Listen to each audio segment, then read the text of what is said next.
आशा करता हूं आप सब बहुत अच्छे होंगे। मेरा नाम है सिद्धांत अग्निहोत्री, स्टडी ग्लोस पे आपका बहुत बहुत स्वागत है। आज बजट आ रहा है दोस्तों। सबसे पहले हम ही वीडियो करेंगे, ठीक है, बजट पे।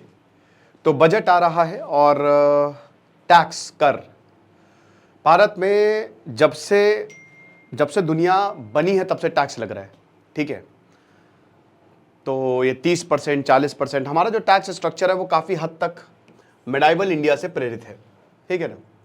स्पेशली मुगल्स जो टैक्स स्ट्रक्चर लगाते थे वही आगे कंटिन्यू हुआ। लेकिन अभी जो हमारा टैक्स है, जिस तरीके से भारत टैक्स कलेक्ट करता है, वो निहायती बकवास है, बहुत बेकार है। और भारत सरकार देखिए, अमीर तो अमीर हो रहा है, मर हम रहे हैं, बिजनेस वाला मर रहा है। सुब्रमण्यम स्वामी ने बहुत बढ़िया बोला, स्टार्टअप खुले हैं। तो सुब्रमण्यम स्वामी ने कहा कि भैया स्टार्टअप, ये इंडियन जो यूथ है वो इतना टैलेंट है, उसने अपने टैलेंट के बल पे, सरकार ने कुछ खास नहीं किया उन लोगों के लिए, कुछ भी नहीं किया है, अपनी टैलेंट के बल पे बढ़ाया है।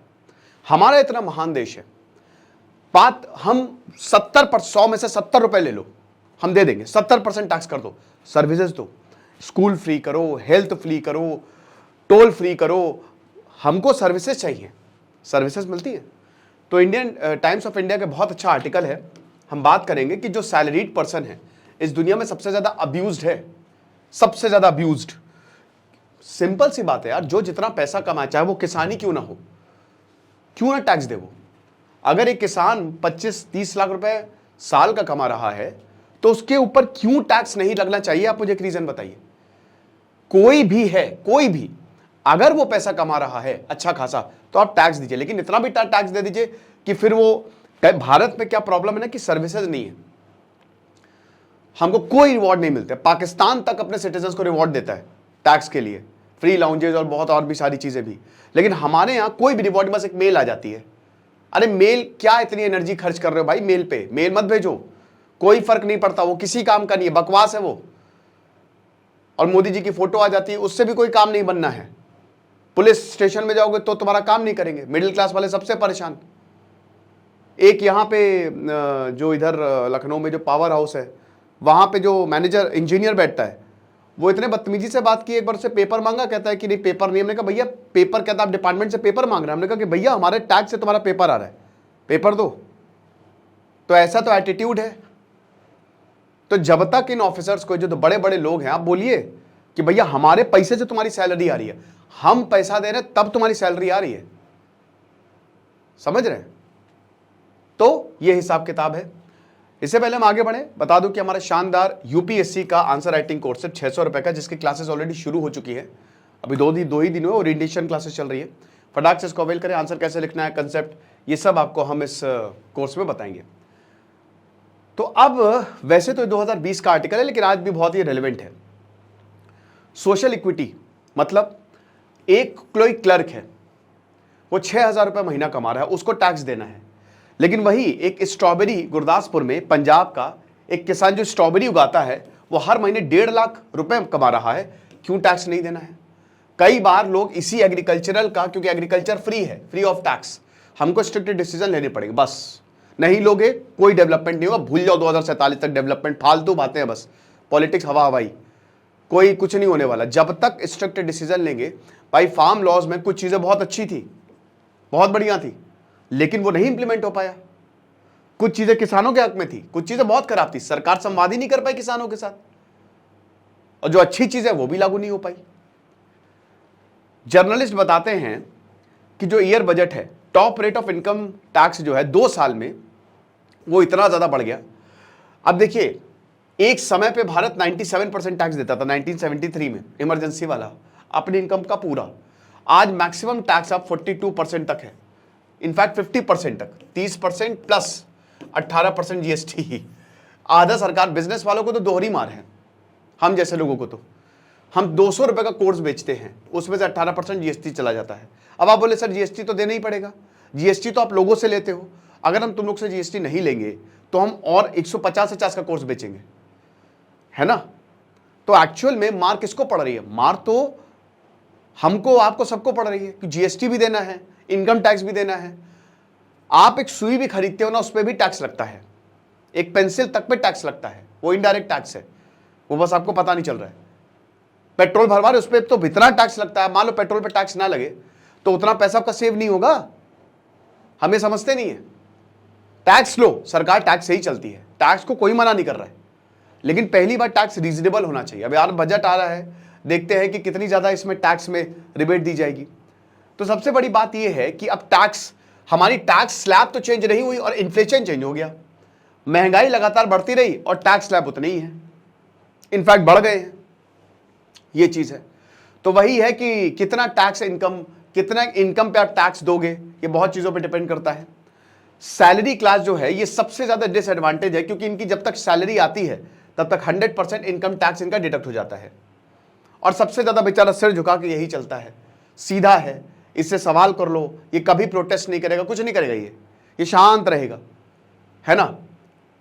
जो बाकी फालतू लोग हैं वो आएंगे, पब्लिक प्रॉपर्टी का नुकसान करके चले जाएंगे। कोई ट्रेन जला देगा, कोई पेट्रोल पंप चला देगा, जंगली सुअर ने बच्चे को काटा तो चलो पेट्रोल पंप फूंकते हैं चल के, चलो। तो ये हिसाब किताब है। और जो मिडिल क्लास है वो बस यही कहता है कि भैया हमको चैन से जीने दो, हम अपना काम कर रहे हैं चुपचाप, हमारी सैलरी आ रही है, हम इकोनॉमी में सबसे ज्यादा कंट्रीब्यूट भी कर रहे हैं, 64% सर्विस सेक्टर कंट्रीब्यूट करता है, हमारी जीडीपी का यही चला रहे हैं, बिजनेसमैन भी नहीं चला रहे हैं, एग्रीकल्चर भी, जीडीपी का आउटपुट 18% है खाली। और सबसे ज्यादा परेशान यही है, करें तो करें क्या, बोले तो बोले क्या।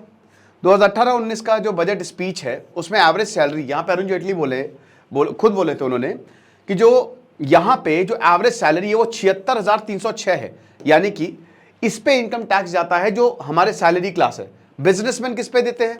25,753, ये जो नॉन सैलरी टैक्स प्लेयर है 25,753, यानी कि सैलरी वाले इतने पे टैक्स दे रहे हैं और जो नॉन सैलरी क्लास है जो कि भारत में 90% है वो इतने पे टैक्स दे रहे हैं।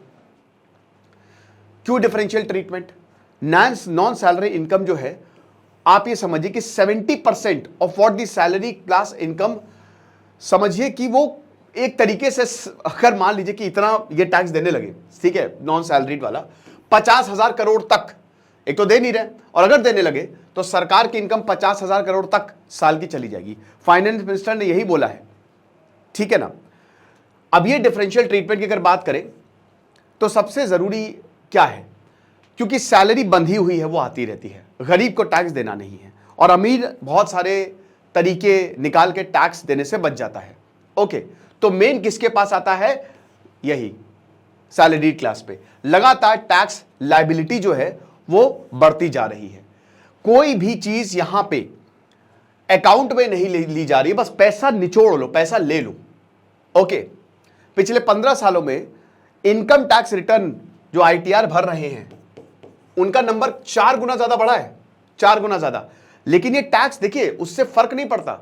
बात इतनी सी है कि आईटीआर में तो बस आप ये है कि इनकम टैक्स आ गए, आप आईटीआर भर रहे हो तो आप एक तरीके से आपने अपनी इनकम दिखा दी, आप एक तरीके से इनकम टैक्स में आ गए, भले आप टैक्स दे ना दे।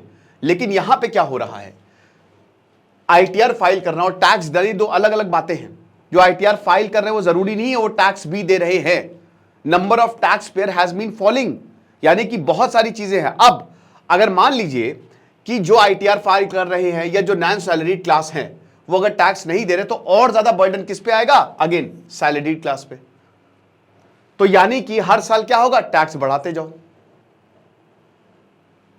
ये है, बाइक पे 28% टैक्स लगता है और बाइक एक नेसेसिटी है, सबसे इंपॉर्टेंट है। गाड़ियों पे टैक्स, कमर्शियल व्हीकल पे इतना ज्यादा टैक्स लगता है, जीएसटी जो है वो एक नेसेसिटी है हर किसी की, हर किसी को गाड़ी चाहिए। और ये टू व्हीलर कौन लेता है? मिडिल क्लास ही तो लेता है, मिडिल क्लास ही लेता है ना। और टू व्हीलर भी 1-1.5 लाख, इनकम कुछ खास बड़ी नहीं है। कागज भूल जाइए आप, वो अमीर लोग अमीर होते जा रहे हैं, वही तो बता रहे हैं। सबसे बड़ी बात क्या है? सर्विस नहीं है। हम टैक्स देने को तैयार है बट किधर है service? There is no service at all. ना रोड अच्छी है, बिहार में पुल बह रहे हैं, हालत देख लीजिए बिहार में कितनी गरीबी है, ठीक है ना। टैक्स का पैसा कहां जा रहा है? कौन खा रहा है?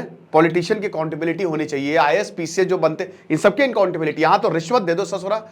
बिजली वाले एक छोटा सा अगर वो आएंगे मीटर लगा के, उनकी ड्यूटी है 500 रुपए ले जाएंगे, तुम्हारे बाप का है या तुम देके गए थे? यहां पे जरा सा हवा चलते बिजली कट जाएगी, ये चीज है। आप ये समझिए कि सवाल हम पूछते नहीं है। बहुत सारे देश में 50% तक टैक्स है, लेकिन उनकी सर्विसेज देखिए, हेल्थ फ्री, एजुकेशन फ्री, और उनको हर जगह रिबेट मिलती है, उनको इज्जत से देखा जाता है। जापान में एक फेस्टिवल होता है, त्योहार मनाया जाता है कि भैया वाह क्या बात है, टैक्स दे रहे हो। लेकिन हमारे यहाँ क्या हो, कुछ नहीं, नथिंग, बस एक मेल आती है। और सबसे खराब सलूक इन्हीं सैलरी क्लास के साथ किया जाता है। सबसे गंदा सलूक जो ऑफिसर्स, पुलिस वाले या कोई भी आप करते हो, इनके साथ करते हैं। ठीक है, तो यहां पे इनकम टैक्स रेट्स जो है वो भारत से काफी हायर है अगर हम अमेरिका यूरोप की बात करें, ठीक है ना। लेकिन वो सर्विसेज बहुत बढ़िया देखते हैं। टैक्स पेयर वहां पे, भारत में क्या होता है, टैक्स बचाने की बात क्यों है, क्योंकि इसलिए टैक्स बचाने की बात की जाती है कि भाई टैक्स ज्यादा है। हालांकि टैक्स देखिए, अमीरों को तो टैक्स देना ही पड़ेगा, लेकिन वो भी बचाते हैं। अब प्रॉब्लम क्या है, वही मैंने बताया कि सर्विस आप दीजिए, ठीक है ना, सर्विस आप दीजिए तो टैक्स देने में किसी को कोई दिक्कत नहीं है। पब्लिक एजुकेशन, स्कूल से लेकर कॉलेज तक, पब्लिक हेल्थ केयर, ये एक तरीके से जो अर्बन मिडिल क्लास है खत्म हो चुका है। कोई भी सरकारी स्कूल में भेजेगा, टैक्स का पैसा लगना चाहिए डेवलपमेंट पे, लेकिन सरकारी स्कूल आप देख रहे हैं क्या हाल है, बीच में कितना लीकेज हो जाता है, कितना कौन पैसा खा जाता है, सबको पता है। और ये हमारा आपका पैसा है, बैंक पैसा बांट देती है, लोन लेके आप मिडिल क्लास अगर लोन लेने जाए तो ले पाएगा, बैंक इतनी चीजें उसके ऊपर लगा देगा, परेशान हो जाएगा वो, ये लाओ वो पेपर लाओ, बिजनेसमैन 2 मिनट और वो पैसा खा के निकल जाता है। हमारा आपका पैसा खा के निकल रहा है वो, जो हमने टैक्स, जो मेहनत पसीने बहा बहा के दिए हैं। तो ये जितनी भी, कौन जाता है सरकारी हॉस्पिटल में, आप बताइए, ठीक है। कुछ सरकारी हॉस्पिटल बहुत बढ़िया है, लेकिन ज्यादातर सरकारी हॉस्पिटल क्या ही बताएं उनकी, इधर लेटा हुआ है पेशेंट, इधर चूहे घूम रहे हैं, डॉक्टर्स की कमी। तो ये भूल गए हैं। और वो अब प्राइवेट में अगर आप जाओगे तो आपको पता है, प्राइवेट स्कूल अनाप शनाप पैसा ले रहे हैं, अनाप शनाप, क्योंकि उनके पास कमी थोड़ी ना है, एक बच्चे जाएंगे 10 आएंगे, कितना भी, जहां पे फीस कितनी कुछ भी बना दे, कोई रेगुलेशन नहीं है, कॉलेज अनाप शनाप पैसा ले रहे हैं। तो क्या है, हमारे यहां हेल्थ सबसे हाईएस्ट है। अब देखिए वहां पे, यूरोप में अक्सर ये बात होती है कि वहां पे जो हेल्थ है वो बहुत महंगी है। सही में अमेरिका में एक डॉक्टर के पास जाओगे लाखों का बिल आ जाएगा, लेकिन वहां सबके पास इंश्योरेंस है, सरकार इसका ख्याल रखती है, ठीक है ना। और वहां इनकम उस हिसाब से है, वहां इनकम भी ज्यादा है। न्यूजीलैंड में एक एवरेज इंसान 15 से 20 लाख रुपए कमाता है। इतना पैसा कमा रहे हो तो कोई दिक्कत नहीं है। एक वीडियो अभी मैं देख रहा था, न्यूजीलैंड में ऐसा है कि वहां पे सरकार ने गंदगी पे के ऊपर बहुत स्ट्रिक्ट है वो। अगर मान लीजिए कैन जो है, कुछ भी आप फेंक रहे हैं, अगर सड़क पे गिर गया तो फाइन लगा देंगे। तो वहां पे आदमी जो है वो उठा के उस कूड़े के डिब्बे में डालते हैं, ऐसा हिसाब किताब है, इतना साफ सुथरा रहता है न्यूजीलैंड। ये चीज है। तो प्राइवेट एक्सपेंडिचर जो एजुकेशन और हेल्थ केयर पे, वो सबसे हाईएस्ट है भारत में। अब आप ये देखिए कि यहां पे रिचेस्ट 10% पॉपुलेशन रहती है, समझ रहे हो, सबसे ज्यादा अमीर जो है वो आपको भारत में ही देखने को मिलेगी। क्लीन वाटर के लिए आपको टैक्स देना है, हवा के लिए आपको टैक्स देना है, प्राइवेट सिक्योरिटी, और अब तो रोड के लिए भी टोल, हर जगह टोल टोल टोल। अमीर तो तोड़ ताड़ के चले जाते हैं, बदतमीजी करके, थप्पड़ मार के चले जाते हैं, आपने देखा नहीं है, गुंडागर्दी करके चले जाते हैं। तो वही जो मेजॉरिटी ऑफ सैलरी अर्नर्स है प्राइवेट सेक्टर्स, और बाकी यहां पे भी, तो उनको कुछ खास सर्विस मिल नहीं रही है। अब देखिए, pension, unemployment support, post retirement health care, ये सब नहीं मिलता है, ये नहीं मिलता है। जो सैलरीड क्लास उनको सब कुछ नहीं मिलता है। अमेरिका में या यूरोप में अगर आपकी सैलरी गई, मतलब जब आप रिटायर हो गए, क्यों वहां के बुढ़े इतना घूमते रहते हैं पूरी दुनिया, क्योंकि सरकार उनको पैसा देती है, सरकार उनका ख्याल रखती है कि जब आप बूढ़े हो जाओगे तो हम हैं आपके लिए। इसीलिए वो सबसे खुश है, हैप्पी हैं। हम क्या है, डिप्रेस्ड है। भारत मोस्ट डिप्रेस्ड नेशन में है, हमारा सिस्टम ही पूरा हिला हुआ है, क्योंकि लगातार चैरिटी हम कर रहे हैं, फोर्स्ड चैरिटी, की नहीं भैया तुमको तो तुम्हारे ऊपर ही बर्डन आएगा सारा। देख लो पॉलिटिशियंस कितना, लोकसभा की मेस कितनी सस्ती है, क्या अकाउंटेबिलिटी नहीं होनी चाहिए। या ये पॉलिटिशियंस की अगर आप इनकम निकाल के देखो तो आपको आधे से ज्यादा क्राइम में तो पॉलिटिशियंस इन्वॉल्व, नेक्सस आपको दिख जाएगा। तो ये दैट इज नॉट गुड। आप समझ रहे हो कैसे हर चीज का सोल्यूशन है, ठीक है। हाई इनकम रेट्स, अब देखिए जहां पे इनकम टैक्स हायर है तो वहां इनडायरेक्ट टैक्स जो है वो कम है। जैसे स्मार्टफोन, स्मार्ट टीवी, लैपटॉप्स, ये 20 से 80% कम है। लेकिन हमारे यहां क्या है, हमारे यहां दोनों ही ज्यादा है, इनडायरेक्ट टैक्स भी और डायरेक्ट टैक्स भी। यह हिसाब किताब हमको देखने को मिलता है। तो अब कैसे क्या करें? अब देखिए, जो बायर है मिड लेवल कार अगर भारत में देता है तो उसको 50 अपने टोटल एक्सपेंस का 58% सरकार को देना है, 58%। और अगर एक्सीडेंट, मान लीजिए उसका एक्सीडेंट हो जाता है तो सरकार उसके ट्रीटमेंट कभी नहीं करेगी। पोर्श एक्सीडेंट आपने देखा, या जो अभी एक्सीडेंट हो रहे हैं, अमीर आराम से निकल जाता है, लूप होल्स बना के निकल जाता है। तो एक तरीके से बस आप पैसे दे और सरकार ने हाथ खड़े कर दिए कि भैया हम कुछ नहीं करने वाले। बारिश होती है, शहर के शहर डूब जाते हैं भाई, 6 महीने की प्लानिंग लगती है। बस हर कोई अकाउंटेबल हो जाए तो काम ठीक रहेगा। ये चीज है। देखिए, आप अब देख लीजिए कि जब आप कार लेते हो, एक कार का स्ट्रक्चर है कि मान लीजिए कि आप 15 लाख की कार खरीदते हो तो आपको 21 लाख रुपए कमाने पड़ेंगे। समझ रहे हो? क्योंकि इनकम टैक्स आपका 6,42,000 पे चला जाएगा। उसके बाद डीलर को 9,08,000 मिलेंगे और टैक्सेस जो है आप देख सकते हैं पूरा ये एवरीथिंग, ठीक है ना। अब उसके अलावा आपको इन सबको फंड करने के लिए आपको 10-11 लाख रुपए और कमाने पड़ेंगे। तो ये हिसाब, क्योंकि फ्यूल पे भी तो टैक्स लगेगा, हर एक चीज पे टैक्स जो है वो तगड़ा है। तो ये केस स्टडी है, आप देख सकते हैं जब 50 लाख या 1 करोड़ के बीच में अगर आप मुंबई में कमाते हैं, इनकम टैक्स 30% है सीधा, ठीक है ना। आप देख ही सकते हो जीएसटी को लेकर एवरीथिंग, और ऊपर से रहने का, अब तो रहने का भी खर्चा बहुत ज्यादा हो गया है, हद से ज्यादा जो रेट्स हैं वो बढ़ते जा रहे हैं। ये चीज है। क्या मिलता है टैक्स पेयर को? क्या मिलता है आप देख सकते हैं। जैसे नॉर्वे में मान लीजिए कि एजुकेशन वहां पे, ये अमेरिका, नॉर्वे, यूरोप में काफी हद तक एजुकेशन जो है वो फ्री है। ओके, अब देखिए एजुकेशन यहां पे कुछ नहीं मिलता, प्राइवेट स्कूल्स और कॉलेजेस में आपको भेजना पड़ता है।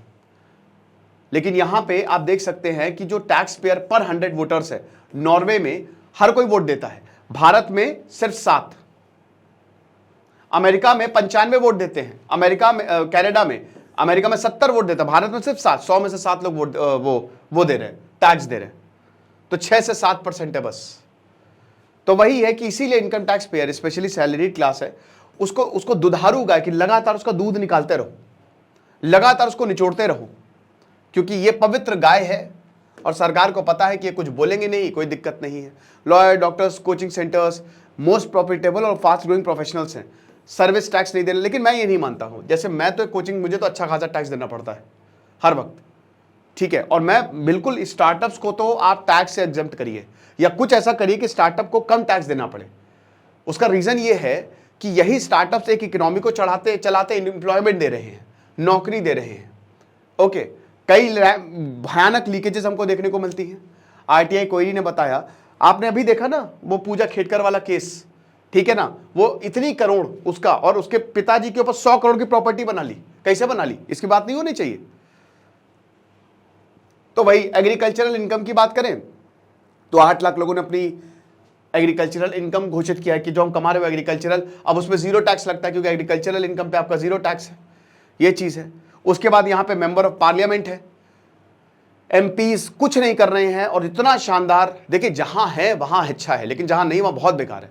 बता तो रहे हैं, मेंबर ऑफ पार्लियामेंट इतनी जबरदस्त उनको प्रिविलेजेस मिलती है कि हम उनका सब फ्री होता है, एवरीथिंग इज फ्री, गजब तरीके से। ज्यादातर इनकम इनकी टैक्स फ्री है। क्या इनको 34 फ्री फ्लाइट्स मिलती हैं, free limits, first class train travel, free health care, rent free house. मैं मानता हूं मेंबर ऑफ पार्लियामेंट, लेकिन सबसे पहले आप अकाउंटेबिलिटी दिखाइए। इनके ऊपर पड़ती नहीं है, इसलिए इनको इस बात का पता नहीं है। तो ये पॉलिटिशियंस की अकाउंटेबिलिटी होनी चाहिए, समझ रहे हैं? ये चीज है। अब एमपी जो है कौन, इनको, इनके सब कुछ टैक्स पेयर से आती है, और ये एक पैसा देते नहीं है। अब देखिए सबसे बड़ी बात, ये दे डोंट मैटर, जो ये वोटर्स है ना, दे डोंट मैटर। आप ये देखिए, कर्जे माफ किए जाते हैं बार बार, वो पैसा कहां से आएगा? सरकारी तो देखिए, सरकार पैसा आपसे लेगी, ठीक है। क्या मिडिल क्लास कभी भी जो पॉलिटिशियंस होते हैं उनके एजेंडा में फिट होते हैं? जो मिडिल क्लास की, अरे वो छोड़ो, कर्नाटक का बिल देखो तुम, 14 घंटे काम कर रहा है, 75% रिजर्वेशन, मजाक बना दिया है, सर्विस में भी, प्राइवेट सेक्टर में भी। तो आप मुझे ये बताइए कि जो सैलरीड क्लास है, ये कभी भी वो मैटर ही नहीं करते हैं, ये वोटर है ही नहीं। 7% खाली इंडियंस वोट देते हैं। वही जैसे कि मैंने बताया नॉर्वे में सब वोट देते हैं क्योंकि उनको सर्विस ऐसी मिलती है। निर्मला सीतारमन ने बताया, कुछ बहुत अच्छी बातें बोली कि जो एम्प्लॉय क्लास है वो कंट्रीब्यूट करता है, अच्छी बात है ये, ठीक है ना, डिसप्रोपोर्शनेटली। अरे तो आप कम करिए फिर। अब देखिए इस बार का अगर बजट आता है तो भाई हम तालियां बजाएंगे। अगर इस बार टैक्स में कुछ चीजें हमको देखने को मिलती है, उसमें स्पेशल कन्वीनियंस आप देखिए टैक्स पेयर को जो टैक्स देता है सिर्फ मेल मत भेजिए, आप उसको प्रिविलेजेस दीजिए, उसको अवार्ड दीजिए कि आप टैक्स पे कर रहे हैं तो आपको यही रिवॉर्ड मिलेंगे, जिससे भारत, देखिए मेरे हिसाब से 30% की लिमिट सेट कर दो बस, ठीक है ना। एक ऐसी लिमिट सेट करो जिसमें टैक्स देने में किसी को कोई दिक्कत ना हो, और टैक्स जो है वो इन्फ्लेशन के हिसाब से एडजस्ट हो जैसे अमेरिका में होता है। साथ ही साथ हर वो इंसान टैक्स दे जो पैसे कमा रहा है, चाहे वो किसान हो चाहे कोई भी हो। और जो ये फालतू इनकम डिस्क्लोज करते रहते हैं ना, एग्रीकल्चरल इनकम, बेईमानी, इन सब पे पहले शिकंजा कसो। सरकार को स्ट्रिक्ट होना पड़ेगा तभी चीजें होंगी, वरना तो वही बता रहे ना कि हमने देखा, पता ना, एमपी मेंबर ऑफ पार्लियामेंट, और सिर्फ मेल भेजने से कुछ नहीं होगा, वेस्ट ऑफ एनर्जी है। उतना टाइम भी आप मत बर्बाद करिए मेल टाइप करवाने पे, भेजने पे, वो कोई काम का नहीं है। प्रिविलेजेस दीजिए आप टैक्स पेयर को। सरकारी बाबुओं को बोलिए कि अगर टैक्स पेयर आता है आपके यहां तो आप उसको कैसे ट्रीट करेंगे, अच्छे से ट्रीट करेंगे क्योंकि सैलरी उससे आ रही है। ये हिसाब किताब है। Thank you so much.